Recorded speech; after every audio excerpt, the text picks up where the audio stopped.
नमस्कार, मैं हूं तरुण गिरी गोस्वामी और मैं लाता हूं आपके लिए रहस्यमयी मज़ेदार कहानियां। केरल की कहानी है। केरल में एक राजा हुआ था जिसके दरबार में दो गवैये थे। एक गाने वाला था, दूसरा बजाने वाला। दोनों ही अपने काम में पारंगत थे और तथाकथित नीची कही जाने वाली जात से संबंधित थे। दोनों का बड़ा सम्मान था। वे महल में रहकर लोगों को जगाने के लिए सुबह गीत गाते थे। राजा के राज्य की सीमा से एक नदी गुजरती थी। नदी के उस पार उनका घर था। एक बार राजा युद्ध में संलग्न होता है और ऐसा लगा कि राजा हार जाएगा, क्योंकि वे दोनों गाने वाले थे, योद्धा तो थे नहीं। तो वे युद्ध की विभीषिका को देखकर घबरा गए और वे भागकर अपने घर को जाने लगे। तब उन्होंने सोचा, अगर वे नदी पार करके अपने गांव पहुंचे तो वे वहां युद्ध से बच जाएंगे और किसी तरह अपना जीवन व्यतीत कर लेंगे। यह सोचकर वे भागते हुए जंगल में जा पहुंचे, लेकिन उनके सामने थी एक घमासान परीक्षा। वे जंगल में आगे बढ़ते जा रहे थे। धीरे धीरे शाम होने को आ रही थी। जंगल घना था और सुनसान था, और साथ ही साथ उन्होंने यक्षिणियों और भूतों की कहानियां सुन रखी थी। यक्षिणियों की कहानियां केरल में बहुत ज्यादा प्रसिद्ध हैं और केरल की लोक कथाओं के संग्रह में इनका काफी जिक्र मिलता है। ब्रह्म युगम की यह कहानी भी इसी कहानी से प्रेरित है। इसके लेखक कुट्टा रत्न शंकणी हैं। वे डरते हुए जंगल में आगे बढ़ रहे थे। जब शाम हुई तो दोनों ने आग जलाई और वहीं आग के किनारे बैठकर रात बिताने लगे। उन दोनों ने निश्चय किया कि वे सोएंगे नहीं, क्योंकि जंगल में सोना खतरे से खाली नहीं था। लेकिन जंगल की ठंडी हवा, आग का मीठा स्पर्श उन दोनों की नींद के आगोश में ले जाता है और वे सो जाते हैं। जब थेवन नाम का व्यक्ति वह जागता है तो वह देखता है कि आसपास कोई है नहीं, और उसने अपने साथी को आवाज लगाई पर प्रत्युत्तर कुछ भी नहीं मिला। वह अगल बगल अपने साथी को खोजने के लिए आगे बढ़ा तो देखा कि उसका साथी मंत्रमुग्ध सा एक दिशा में देखे जा रहा है। जब थेवन ने उस दिशा का अनुकरण किया तो उसने देखा कि वहां पर एक अतीब सुंदर स्त्री खड़ी है, जो कि ऊपर से निर्वस्त्र है और उसके स्तनों को केवल उसके बालों ने ढक रखा है। उसके साथ ही उसकी तरफ उसकी आकर्षित होकर चला जा रहा है, और थेवन यह बात समझ गया कि वह कामुक सुंदरी कोई और नहीं बल्कि कोई यक्षिणी है। इसलिए उसने अपने साथी को बचाना चाहा, लेकिन उसके साथी उसके सम्मोहन में बन चुका था और वह यक्षिणी की तरफ खिंचा चला जा रहा था, और थेवन धीरे धीरे उसका पीछा करने लगता है। वह उसका साथी यक्षिणी के साथ चला गया। यक्षिणी कामुक अंदाज में उसे अपने पास बुला रही थी। स्वर कुछ नहीं था, केवल इशारे थे, आवाज थी। जब दोनों आलिंगन करते हैं तो स्त्री ने उसके मुख को चूमना चालू किया, लेकिन वह चूमना प्रेम से भरा हुआ नहीं था, यहाँ तक कि वासना से भरा तक नहीं था। वह हिंसक हो गया। उसने चूमते हुए उसके मुंह से खून निकाल दिया, और जब मुंह से खून आने लगा, जब दर्द हुआ तो उसके साथी का आकर्षण टूट गया। वह समझ गया कि यह कोई अलौकिक शक्ति है, लेकिन बहुत देर हो चुकी थी। थेवन ये सब देख रहा था। थेवन वहां से भाग जाता है। भागते भागते सुबह हो जाती है। उसे भूख लग रही थी, प्यासा था, थका हुआ था और कुछ खाया पिया नहीं था। जब उसे भूख लगती है, डर के मारे उसके शरीर से बुरा हाल था, पसीने निकल रहे थे। उस जंगल में एक सुनसान और टूटा फूटा एक महल दिखाई देता है। महल पुराना था, लेकिन उसकी भव्यता बहुत विशाल थी। ऐसा लगता था कि जब ये अपने प्रारंभिक काल में रहा होगा तो बड़ा विशेष होगा, लेकिन उसे उससे कोई मतलब नहीं था। उसने सोचा शायद कोई खाने पीने को मिल जाए, तो वह महल के अंदर चला जाता है।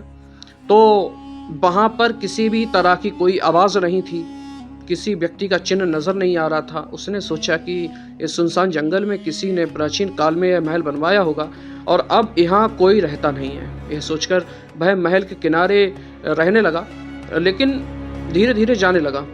लेकिन वह जानता था कि मैं तथाकथित नीची कही जाने वाली एक जाति से हूँ, और उस समय पे यह भेद बहुत अधिक था। तो उसकी हिम्मत नहीं हुई कि वह मुख्य दरवाजे के अंदर जाए। वह किनारे किनारे बरामदे घूमता हुआ एक जगह पे गया जहाँ उसे एक नारियल के कुछ फल देखते हैं। जब वह भूखा था और उसे लगा कि इस महल में कोई है नहीं, तो उसने नारियल को सीधे खाना स्टार्ट कर दिया, प्रारंभ कर दिया, और उसने महल में किसी को आवाज़ लाने की जहमत तक नहीं उठाई। लेकिन जैसे ही वह उस खाने को हुआ, तुरंत उसे आवाज़ आती है कि ए कौन हो तुम, रुको। वह डर जाता है। जब उसने आवाज की दिशा में देखा तो वहां देखा कि एक आदमी खड़ा है। उसकी हिम्मत बंधी। उसने कहा कि मैं भूखा प्यासा हूँ, मैं एक पथिक हूँ, मैं नदी पार करके अपने गांव जा रहा था, लेकिन जंगल में रास्ते भटकने की वजह से मैं यहाँ पर आ गया। जब मैंने इस महल में देखा कि ये नारियल रखे हैं, तब मैं खाने लगा, क्योंकि चूंकि मैं बहुत दिनों से भूखा हूँ और थका हुआ भी हूँ, इसलिए मैंने इस नारियल को देखकर खाने की सोची। तो महल में रहे उस व्यक्ति ने कहा कि यह तुम्हारा कोई अधिकार नहीं था, तुम भूखे हो तो क्या इसका मतलब तुम चोरी करोगे? तो थेवन कहता है कि अगर कोई भूखा व्यक्ति खाना मिल जाए तो उसे कोई पाप नहीं लगता है। महल के अंदर से आवाज़ आती है, कौन है? मुझे पता होना चाहिए कि इस महल में किसने प्रवेश किया है। उसके प्रभाव को सुनकर थेवन थोड़ा सा डर जाता है, लेकिन वह व्यक्ति निश्चिंत था। उसे तो पता था ये किसकी आवाज़ है, लेकिन थेवन आश्चर्यचकित तौर पर दरवाजे की तरफ देख रहा था। जब महल के अंदर से एक व्यक्ति निकलता है, अधेड़ उम्र का व्यक्ति था, अति प्रभावशाली था। वह दिखने से ही बहुत प्रभावशाली रखता था। वह कोई ना कोई ब्राह्मण था, ऐसा प्रतीत होता था। उस ब्राह्मण को देखकर थेवन की आंखें अपने आप झुक गईं। महल के अंदर से निकले हुए प्रभावशाली व्यक्ति ने पूछा, कौन हो तुम? तो थेवन ने कहा, उसने अपनी पूरी कहानी बताई। तब उस व्यक्ति ने कहा कि तुम यहाँ ठहर सकते हो, तुम यहाँ रुक सकते हो, अंदर आओ। थेवन को बड़ा आश्चर्य होता है, क्योंकि वह तथाकथित नीची जाति से आता था और कोई भी उसे अपने घर के अंदर तक नहीं आने देता था, लेकिन उस व्यक्ति ने कहा अंदर आओ। तब थेवन ने कहा कि मालिक, मैं निम्न जाति का हूँ, मैं इसके अंदर नहीं आ सकता, मैं चौखट कैसे लांघ सकता हूँ, इससे आपका महल अपवित्र हो जाएगा। तब उस प्रभावशाली व्यक्ति ने कहा कि कोई भी जन्म से ब्राह्मण नहीं होता, वह कर्म से होता है। तुम यदि ऐसा कर्म करोगे कि तुम ब्राह्मण कहे जाओ तो ब्राह्मण हो जाओगे। तुम निसंकोच होकर अंदर आओ, मैं इन सब चीज़ों को नहीं मानता। थेवन को अपनी ज़िंदगी में पहली बार अपनी इतनी महत्ता मिल रही थी। वह इस बात पर बड़ा प्रसन्न हुआ। वह उस व्यक्ति का मुरीद बन गया। धीरे धीरे, डरते डरते ही सही, लेकिन महल के अंदर चला जाता है। महल के अंदर प्रवेश करने के बाद उस प्रभावशाली व्यक्ति ने उसे बिठाया और उसकी कहानी जाननी चाहिए। तब थेवन ने बताया कि वह राजदरबार में रहता था, वह गाना गाता था, वहाँ राजमहल ही उसका निवास स्थान था। उस व्यक्ति ने कहा कि ठीक है, तुम मुझे गाना सुनाओ, निसंकोच तुम गाना मुझे सुना सकते हो। थेवन गाने लगा। वह गाने को सुनकर वह व्यक्ति प्रभावित नजर आया, तो वह बोला, तुमने अच्छा गाया, तुम्हारे गाने को सुनकर मैं तुम्हें यहाँ रहने की अनुमति देता हूँ। और जो व्यक्ति वहाँ पहली बार मिला था उसकी तरफ इंगित करते हुए उस प्रभावशाली व्यक्ति ने कहा कि यह रसोइया है और यहाँ पर यह खाना बनाने का काम करता है। फिर उस प्रभावशाली व्यक्ति ने रसोइये से कहा कि तुम इसको ले जाकर पूरा महल दिखाओ, पूरी कोठरी दिखाओ, इसे महल के बारे में सब कुछ बताना और इसकी वहाँ रहने की व्यवस्था करना।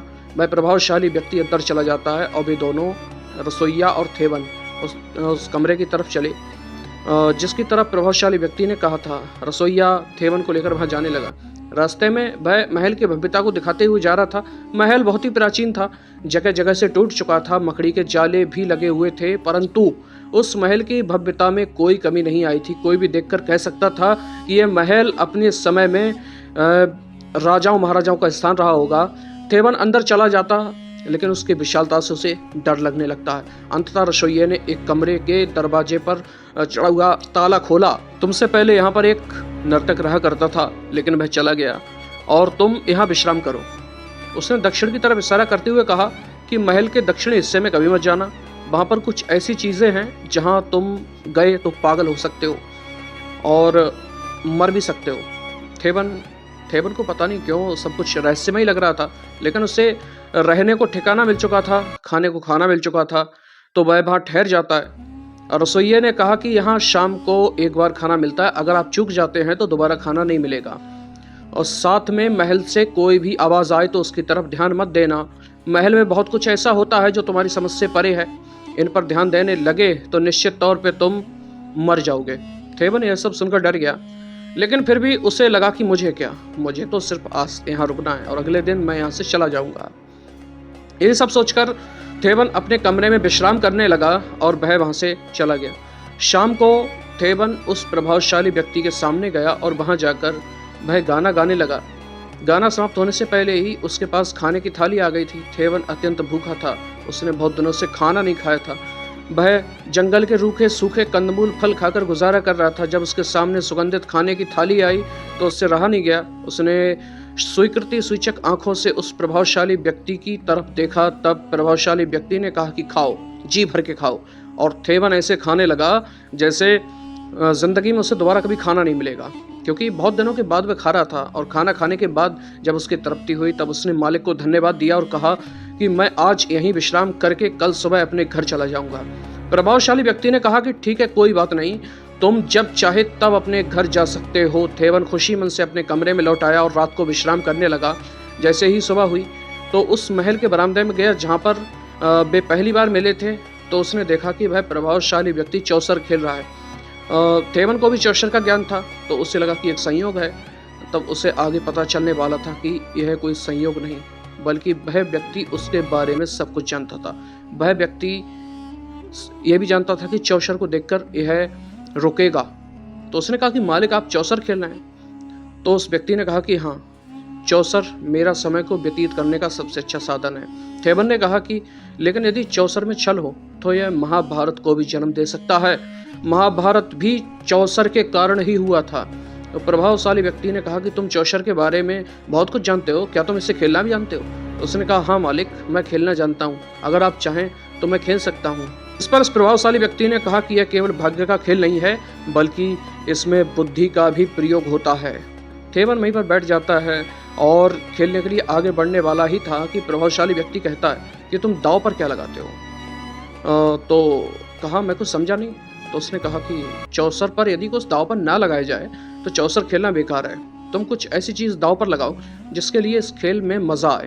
तब थेवन ने कहा कि मेरे पास मेरी पहनी हुई धोती को छोड़कर कुछ है ही नहीं, मैं आपको क्या दांव पर लगा सकता हूँ? तब उस प्रभावशाली व्यक्ति ने कहा कि तुम्हारे पास कुछ ऐसा है जो सबसे नायाब है, तुम उसे दांव पर लगाओ। थेवन पूछता है क्या? तो वह व्यक्ति कहता है समय। तुम्हारे पास समय है, तुम अपना समय दांव पर लगाओ।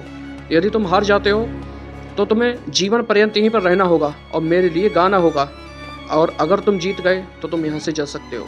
थेवन को यह सुनकर बड़ा आश्चर्य होता है और डर भी लगता है। मैं ऐसा नहीं कर सकता, मैं चौसर खेलने में इतना निपुण नहीं हूँ, मुझे घर जाना है, मेरी माँ मेरी प्रतीक्षा कर रही है, मुझे अपने घर जाना ही होगा, मैं खेलूंगा नहीं। प्रभावशाली व्यक्ति ने कहा ठीक है, कोई बात नहीं, तुम नहीं खेलना चाहते तो मत खेलो, यह पासे मुझे दे दो। इतना कहकर चौसर के ऊपर ही अपना हाथ हिलाया कि पासे मुझे दे दो। जैसे ही थेवन ने उसके हाथ पर छोड़ा, वैसे ही प्रभावशाली व्यक्ति ने अपना हाथ हटा लिया और पासे चौसर पर गिर पड़े। व्यक्ति ने कहा कि खेल प्रारंभ हुआ, तुमने शर्त स्वीकार कर ली, तुमने चाल चल दी, अब तुम रुक नहीं सकते हो। अंततः मरता क्या नहीं करता, उसे खेलना पड़ा और इस प्रकार छल से वह खेल प्रारंभ हुआ और छल से ही उसका अंत होना था। अंतिम समय में 12 अंक चाहिए थे जीतने के लिए और उस व्यक्ति का 12 अंक नहीं आया, परंतु जब थेवन खुश हो रहा था कि वह जीत गया, तब उसने देखा कि पासे अपने आप उलट रहे हैं और वह इच्छित अंक आ गया जितने प्रभावशाली व्यक्ति को चाहिए थे। यह देखकर थेवन की आंखें आश्चर्य से फैलती चली गईं, लेकिन वह कुछ कर भी नहीं सकता था, वह पहले से यहाँ पर फंसा हुआ था। प्रभावशाली व्यक्ति ने कहा कि तुम अब यहाँ रहने के लिए बाध्य हो, तुमने दांव पर अपना समय लगाया था, तुम मेरे लिए गीत गाना और यहीं पे रहना। थेवन डरता हुआ वहाँ से चला जाता है और जाकर रसोइये से पूछने लगा यह कौन है? यह तो बड़े पहुँचे हुए मालूम होते हैं, क्योंकि थेवन उसकी कला को देख करके, उसके प्रभाव को देख करके, रहस्यमय व्यक्तित्व को देख करके बहुत ज़्यादा प्रभावित हो चुका था। उसे अनुमान नहीं था कि यह कोई परालौकिक शक्ति है। उसने रसोइये से पूछा तो रसोइये ने कहा कि यह कोई महान व्यक्ति नहीं है, बल्कि यह एक दुष्ट आत्मा है जो कि यहाँ पर निवास करती है और तुम्हें तथा मुझे भी कैद करके रखेगी। तुम इस पर विश्वास मत करना, इसकी कही बातों पर ध्यान मत देना। थेवन को लगा कि रसोइया उससे नफरत करता है और अपने मालिक से भी, इसीलिए ऐसी बात मत करो, मालिक अच्छे हैं, वे ऊंच नीच का भेद नहीं जानते, वे इतने प्रभावशाली हैं, तुम उनके बारे में गलत बात क्यों कर रहे हो? तब रसोइये ने कहा कि तुम्हें पता चल जाएगा। थेवन को तब तक रसोइये पर गुस्सा आ चुका था, वह वहां से चला गया, परंतु शाम को कुछ ऐसा होने वाला था जिससे कि थेवन की बुद्धि जड़ हो जाने वाली थी। शाम को रसोइये ने मांसाहारी खाना बनाया, खाना परोसा गया, खाने के साथ साथ शराब भी परोसी गई। प्रभावशाली व्यक्ति एक कुर्सी पर बैठा हुआ था, शराब के नशे में उसकी आंखें लग रही थीं। इधर थेवन के सामने खाना पड़ा हुआ था।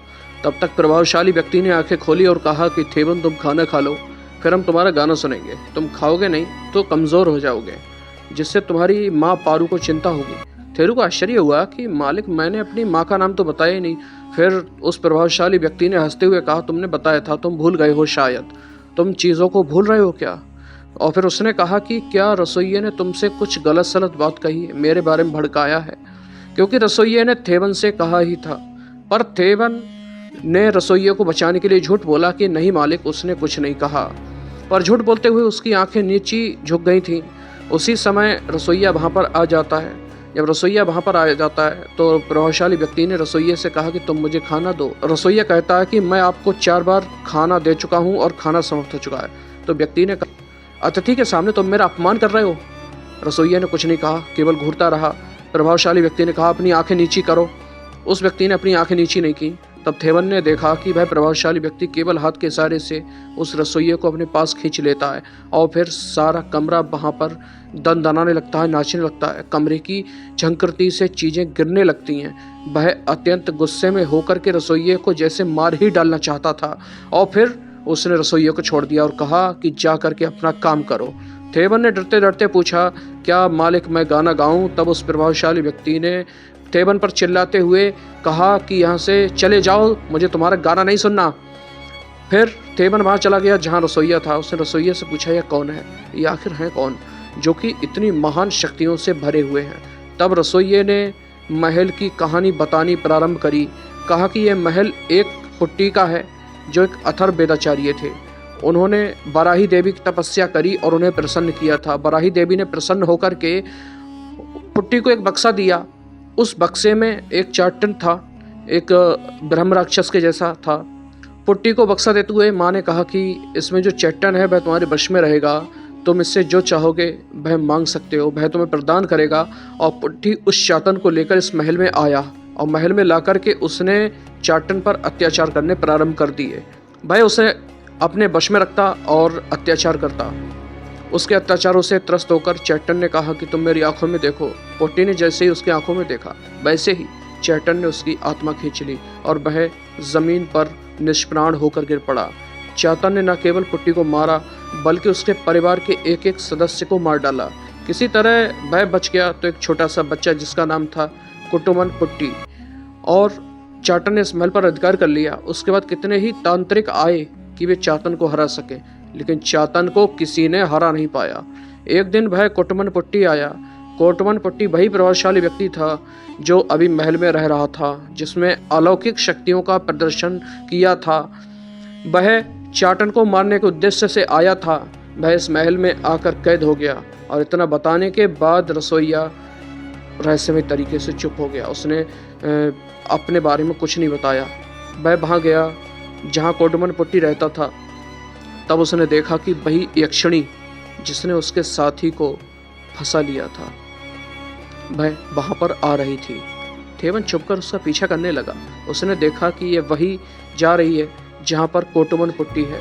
कोटमन पुट्टी एक बक्से में से भभूत निकालकर अपने पूरे शरीर पर ऐसे मल रहा है जैसे कि कोई अंगराग मलता है, कोई चंदन अपने शरीर पर लगाता है। और फिर वह यक्षी चलती हुई कोटमन पुट्टी के पास चली गई और वे दोनों आलिंगनबद्ध हो गए। यह सब थेवन छुपकर देख रहा था, परंतु तभी यक्षी की आंखें थेवन की आंखों से जा टकराईं और थेवन यह देखकर डर गया और भागते हुए अपने कमरे में आकर सो गया।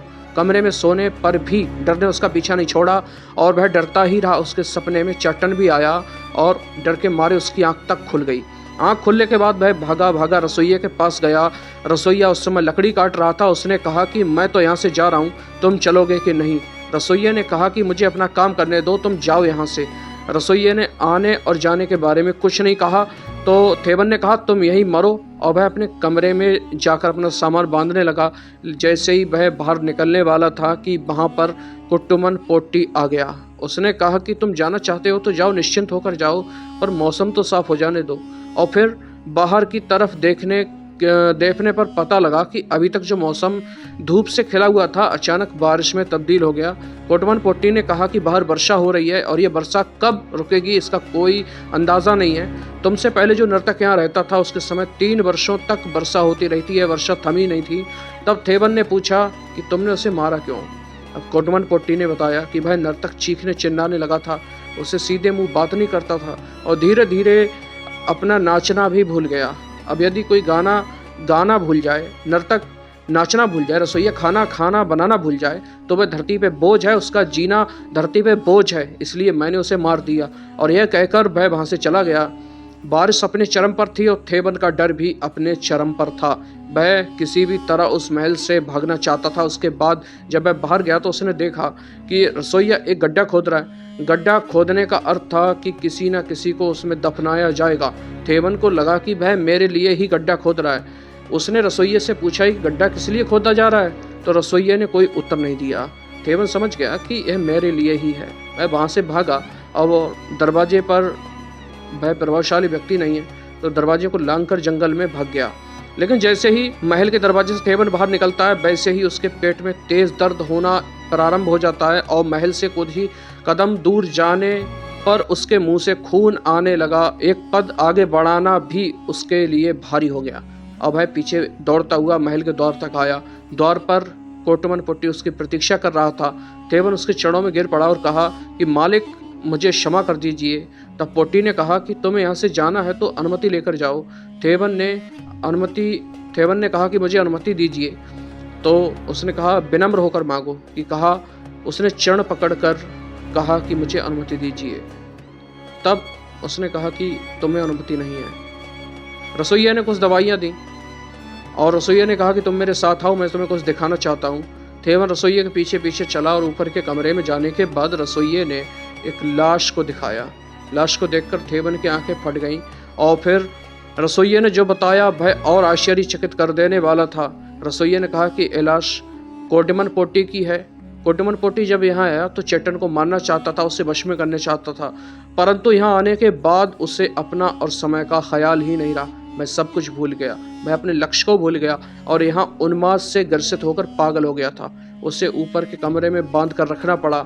इस बात को सुनकर थेबन को याद आया कि ऊपर के कमरे से बार बार आवाज़ आती थी। एक बार उस कमरे में देखने के लिए गया था तो उसे केवल बंधी हुई रस्सी दिखाई दी थी और वह वहाँ से भाग आया था। तब रसोइये ने बताया कि वह कोटी था और सामने जो लाश पड़ी है वह भी कोटमन पोटी की ही लाश है। यह सुनकर थेबन डर जाता है और पूछता है कि अगर बरामदे में जो बैठा है वो व्यक्ति कौन है फिर। तब रहस्यों पर से पर्दा हटाते हुए रसोइये ने कहा कि वह चाटन है जो कोटमन पोटी के बेश में है और उसने महल पर कब्जा कर रखा है। लेकिन फिर भी रसोइये ने अपने बारे में कुछ नहीं बताया। जब थेबन ने लाश पर पर्दा उठाकर देखा कि वह कोटमन पोटी की ही लाश थी, उसी के लिए गड्ढा खोदा जा रहा था।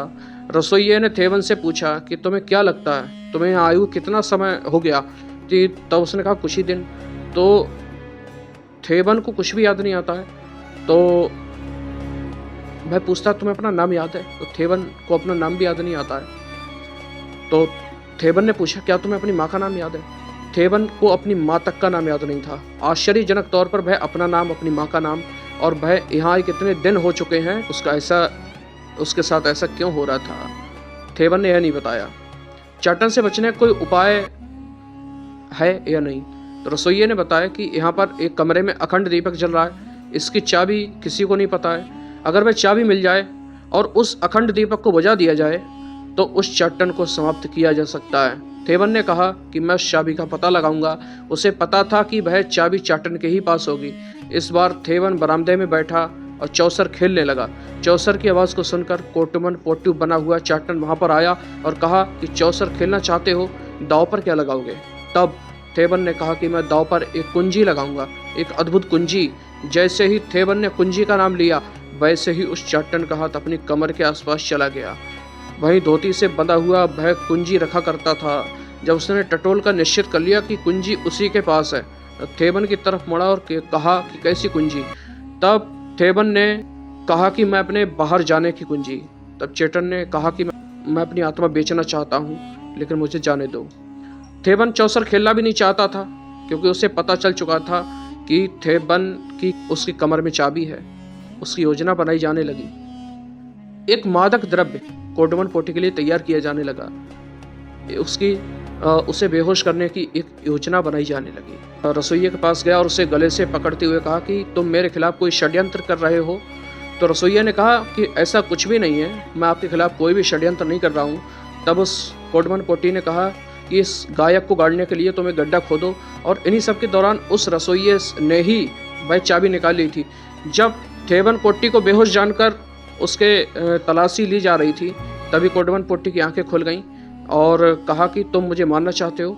उसने थेवन की आंखों में देखते हुए उसकी आत्मा अपने आप में खींचनी चाहिए, लेकिन तभी रसोइया जो कि चाबी ले चुका था वह उस दिए को बुझा देता है।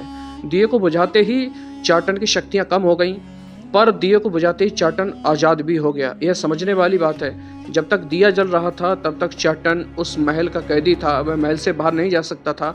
यहाँ पर उसकी शक्ति कम तो हुई, लेकिन दूसरे की शक्ति उसमें आ जाती तो महल से आज़ाद हो जाता। और वह शक्ति उसकी अंगूठी में थी, जो कि कोडवन पोट्टी के हाथ से उसमें पहनी थी, और यदि वह अंगूठी दूसरे के हाथ से उसके हाथ में आ जाती तो वह स्वतंत्र हो जाता। दिया के बुझते ही चाटन को पता चल गया कि उसकी शक्तियां कमज़ोर हो चुकी हैं। वह थेवन को छोड़कर रसोइया की खोज में लपका। इधर थेवन को लगा कि दिए को बुझते ही चाटन समाप्त हो जाएगा, पर जब ऐसा नहीं हुआ तो उसे लगा कि मेरे साथ धोखा हुआ है। वह रसोइये पर विश्वास नहीं करना चाहता था। चाटन, रसोइया और थेवन एक युद्ध में उलझ गए थे। चाटन ने रसोइया की तरफ मुखातिब होते हुए कहा कि तुम एक नीच जाति से होकर मुझे मार पाओगे, चाटन को मारोगे। तब रसोइये ने अपने बारे में खुलासा करते हुए कहा कि वह कोडवन पोट्टी का बेटा है और मैं एक दासी की तरफ से जन्मा कोडवन पोट्टी का बेटा हूँ। तुमने पोट्टी के सारे खानदान को मार डाला, लेकिन दासी के बच्चे की तरफ तुम्हारा ध्यान नहीं गया और वह कुछ भी नहीं भूला है, उसे सब कुछ याद है। चाटन की माया का प्रभाव इस पर कम से कम पड़ता था और मैं तुम्हें मारकर अपने पूर्वजों का काम पूरा करूंगा। लेकिन थेवन अब उस पर विश्वास नहीं कर सकता था। वे सब इसी बात की लड़ाई करने लगे। इतने में उस रसोइये ने मसाल से चाटन को जला डाला। चाटन जलने लगा। चाटन के जलने से धीरे धीरे पूरा महल ही जलने लगा। चाटन जो था वह कोडवन पोट्टी के शरीर में था। कोडवन पोट्टी के शरीर के जलने के साथ ही चाटन बाहर आ गया और वे सब आपस में लड़ने लगे। इसी दौरान महल में आग लग गई थी। महल गिरने लगा था और उनके आपसी युद्ध में वह अंगूठी भी इधर से उधर होती रही। वह एक समय ऐसा आया जब महल उन तीनों के ऊपर गिर पड़ा। उसके बाद होता यह है कि महल के मलबे में से थेवन बाहर निकलता है। उसके हाथ में अंगूठी थी और वह चलता हुआ महल की चौखट से बाहर आ जाता है। उसके पेट में इस बार कोई दर्द नहीं हुआ, आसानी से चलता हुआ जंगल में आगे बढ़ता गया। तभी पीछे से रसोइया भी आ गया। रसोइया उस पर वार करने लगा और वार करते करते अचानक से उसके हाथ रुक गए। उसने देखा कि थेवन की बाली उस कान में नहीं है जिसमें थेवन हमेशा पहनता था। दिए के बुझने से पहले चाटन भी उस महल में वैसे ही कैदी था जैसे कि रसोइया और थेवन। दिए के बुझने के बाद चाटन अब आज़ाद हो चुका था।